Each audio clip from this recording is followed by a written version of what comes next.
باللہ من الشیطان الرجیم بسم اللہ الرحمن الرحیم۔ آج سورۃ النشرح کا بیان ہوگا، پہلے تلاوت پھر ترجمہ پھر تفسیر ہوگی۔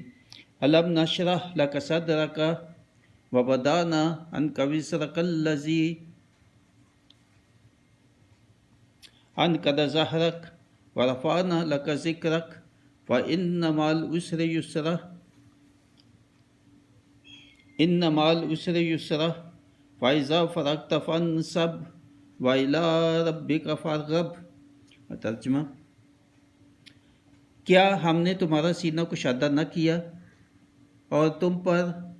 سے تمہارا وہ بوجھ اتار لیا جس نے تمہاری پیٹھ توڑی تھی، اور ہم نے تمہارے لیے تمہارا ذکر بلند کر دیا، تو بے شک دشواری کے بعد آسانی ہے، بے شک دشواری کے ساتھ آسانی ہے۔ تو جب تک نماز سے فارغ ہو تو دعا میں محنت کرو اور اپنے رب ہی کی طرف رغبت کرو۔ بہت عظیم صورت ہے، اور اللہ تعالیٰ نے بہت ہی اہم پیغام جو ہے نبی پاک صلی اللہ علیہ وسلم کے لیے بھی اور ہمارے لیے بھی ہے، کہ بشارت بھی ہے اس میں بہت۔ اور نبی پاک صلی اللہ علیہ وسلم جب بہت پریشان تھے جس وقت کفار کے مظالم سے، اور وہ ان کی تبلیغ جو ہے وہ سن نہیں رہے تھے، جو بھی وہ اسلام کی دعوت دے رہے تھے وہ دعوت قبول نہیں کر رہے تھے کفار، تو وہ اس سے بہت پریشان تھے۔ تو اللہ تعالیٰ نے اس کیفیت میں ان کو یہ بشارت دی، تو ان کو تسلی دی کہ کس لیے پریشان ہو، ہم نے آپ کا سینہ کشادہ کیا۔ سینہ کشادہ کیا یعنی آپ کو وہ علوم عطا کیے، حکمت کے اور معرفت کے اور دین کے اور دنیا کے، تو جو اور کسی کو عطا نہ ہوئے، تو آپ پریشان نہیں ہو۔ یہ اللہ تعالیٰ کی حکمت ہے، جو بھی آپ کی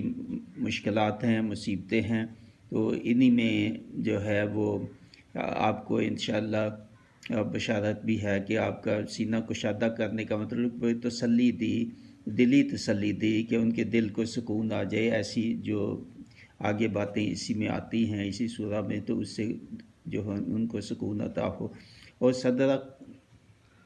یہ سینہ جو صدر ہے، اس کا مفہوم یہ بھی ہے کہ جبرائیل علیہ السلام نے ظاہری طور پہ بھی جو ہے سینہ صدر کیا، اور اللہ تعالیٰ نے معرفت عطا کی اور صدر کر کے، اور روایت میں ہے کہ نبی پاک صلی اللہ علیہ وسلم کے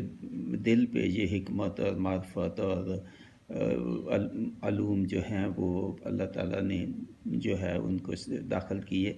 تو یہ بھی سینہ صدر، یہ بھی اس کا مفہوم ہے۔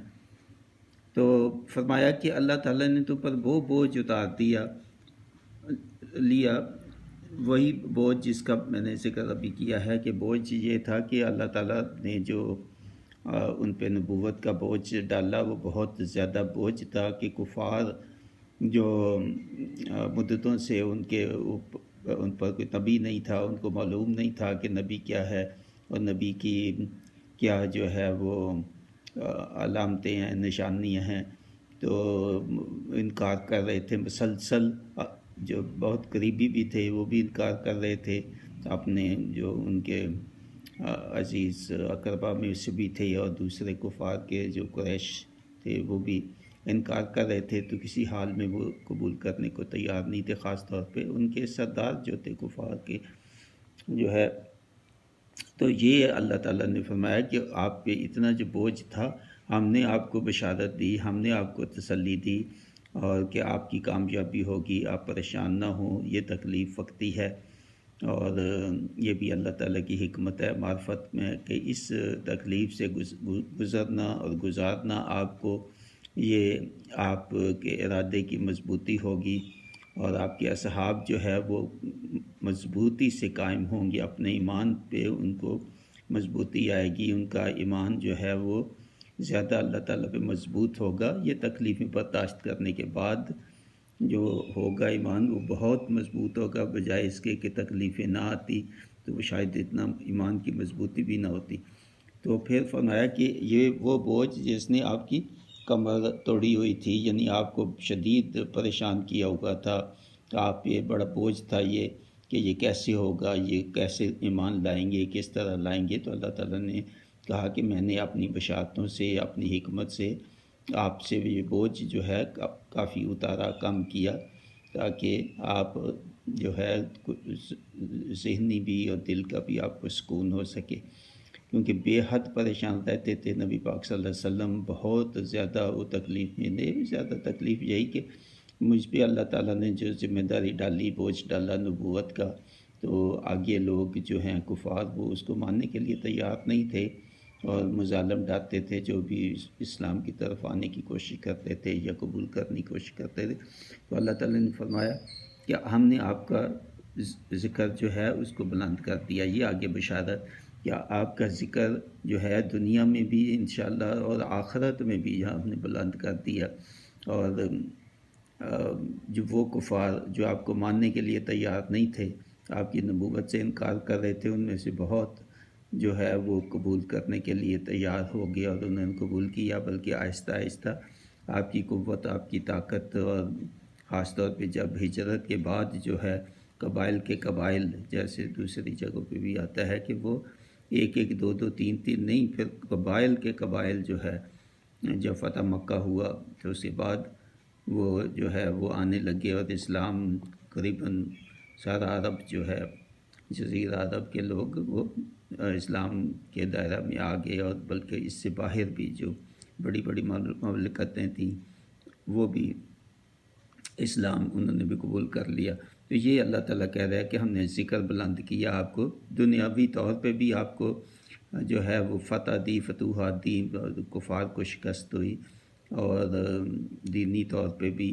آپ کے درجات جو ہے وہ بلند کیے، اور بلند ہمیشہ ہوتے رہیں گے، مزید جو ہے نا اضافہ ہی ہوتا جائے گا ان میں، کہ آپ کے درجات ہر لحاظ سے، دنیا اور دین کے لحاظ سے ہم نے بلند کیے۔ تو بے شک دشواری کے ساتھ آسانی ہے، بے شک یہ اللہ تعالیٰ نے نبی پاک صلی اللہ علیہ وسلم کو بھی تسلی دی، یہ جو اب دشواری ہے آپ کے لیے بہت زیادہ مشکل ہے، مصیبتیں آ رہی ہیں آپ کو، کفار جو مظالم ڈال رہے ہیں، تو اس کے ساتھ آسانی آئے گی۔ اس کے ساتھ آسانی کا مطلب یہ بھی ہے کہ سہولت ہوگی، آسانی ہوگی بعد میں، مگر یہ بھی ہے کہ یہی چیز ہے جو بعد میں آپ کے لیے مضبوطی کا باعث بنے گی۔ صحابہ کے لیے یہ جو سختیاں ہیں اور یہ جو مصیبتیں برداشت کر رہے ہیں کفار کی، اس سے ان کے ایمان میں مضبوطی ہوگی، جس سے ان کے لیے اگلے مراحل جو ہیں وہ آسان ہو جائیں گے۔ جب جنگیں ہوئیں اس کے بعد تو جنگوں میں پھر ان کے دل مضبوط رہے، ان کے ایمان مضبوط رہے، تو یہ بھی ایک آسانی تھی۔ تو دوسرا پھر دوبارہ سے پھر فرمایا کہ بے شک دشواری کے ساتھ آسانی۔ دیکھیں 2 دفعہ یہ ریپیٹ کیا، یعنی اس لیے کہ بہت یقین کے ساتھ اللہ تعالیٰ جو ہے نا فرما رہا ہے کہ بالکل پریشان نہ ہو، آپ کو دشواری جو ہے اس کے ساتھ آسانی ہے، اس کے بعد آسانی ہے، اور اس کو صبر کے ساتھ آپ اور آپ کے اصحاب جو ہے وہ برداشت کریں، ان کی کفار کی جو بھی ہیں مظالم ہیں، تکلیفیں جو آپ کو دے رہے ہیں، ہجرت کرنی پڑی، گھروں سے نکلنا پڑا، اور قسم طرح طرح کے مظالم، مصیبتیں جو آپ پہ ڈائی جا رہی ہے، تو فرمایا کہ اس کے ساتھ آسانی آئے گی۔ جیسے پہلے کہا کہ ایمان کی مضبوطی بھی آئے گی، آسانی بھی آئے گی، اور وقت آئے گا کہ آپ ہی جو ہے غالب آئیں گے، یہ سب مغلوب ہو جائیں گے جو آپ کو تنگ کر رہے ہیں، جو آپ کو تکلیفیں دے رہے ہیں، جو سردار ہیں بڑے بڑے۔ تو پھر فرمایا کہ جب آپ کو فرصت ہو یا نماز سے فرصت ہو تو آپ دعا میں مشغول ہو جائیں اور محنت کریں، اپنی جو منصب ہے آپ کا جو دعوت کا کام ہے اس میں مشغول ہو جائیں، اس میں محنت کریں، جو آپ کا ذمہ لگایا لوگوں کی ہدایت اور لوگوں کی تبلیغ، تو پھر اس میں مشغول ہو جائیں، اور اللہ تعالیٰ کی عبادت میں بھی محنت کریں اور دعا میں بھی محنت کریں۔ اور پھر فرمایا کہ اللہ تعالیٰ اپنے رب کی طرف رغبت کرو، یعنی اللہ تعالیٰ کی طرف رجوع کرو، اللہ تعالیٰ پہ ہی بھروسہ رکھو، اللہ تعالیٰ پہ ہی توکل رکھو، تو اللہ تعالیٰ سے دعا مانگتے رہیں، اللہ تعالیٰ کی طرف رجوع کرتے رہیں، اور وہ دنیا اور آخرت میں آپ کی عزت جو ہے وہ بہت بڑھائی ہے اور بڑھائی اور بڑھتی جائے گی۔ آپ کا نام تو جہاں بھی اللہ تعالیٰ کا نام آئے گا، اذان میں ہے یا یہ جو امام خطبہ پڑھیں گے تو اس میں بھی اللہ تعالیٰ کے نام کے ساتھ آپ کا بھی نام آئے گا، اور یہ ہمیشہ قیامت تک جو کلمہ پڑھیں گے مسلمان تو آپ کے اللہ کے ساتھ آپ کا بھی نام وہ پڑھیں گے، آپ کی بھی نبوت کو قبول کریں گے تو تبھی وہ مسلمان ہوں گے۔ تو آپ کی عزت اور آپ کا اکرام اور آپ کا مرتبہ دنیا میں بھی اللہ تعالیٰ نے بڑھایا، اور آخرت میں بھی بہت زیادہ جو ہے انبیاء پہ آپ کو جو ہے وہ دی جائے گی فضیلت، اور آپ کے لیے شفاعت جو ہے اس کا وعدہ کیا کہ آپ شفاعت کریں گے اپنی امتیوں کی۔ تو یہ سب چیزیں اللہ تعالیٰ نے یہاں اس صورت میں نبی پاک صلی اللہ علیہ وسلم کو بشارت دی، ان کی تسلی کی اور ان کی تشفی کی کہ پریشان نہ ہوں کہ آپ جو ہے وہ اپنے اس غم میں مرے جا رہے ہیں، اور آپ کی کمر جو ہے وہ ٹیڑھی ہو رہی ہے یا تکلیف میں ہے، تو آپ تسلی رکھیں، یہ مصیبت اور مشکل کا وقت ختم ہونے والا ہے، انشاءاللہ جلدی آپ کے لیے آسانی ہوگی۔ تو اس کے ساتھ اجازت چاہتا ہوں۔ اس کا وظیفہ بھی بہت اچھا ہے، بہت ہی اچھا ہے، بہت ہی اچھا ہے۔ یہ وظائف جتنے ہیں ان میں سے ایک یہ ہے کہ جو بہت مقبول، بہت اچھا، کیونکہ نبی پاک صلی اللہ علیہ وسلم کے لیے بشارت ہے تو ہمارے لیے بشارت بھی ہے کہ آپ بھی یہ کریں، مصیبت آئے، پریشانی آئے کچھ تو اس میں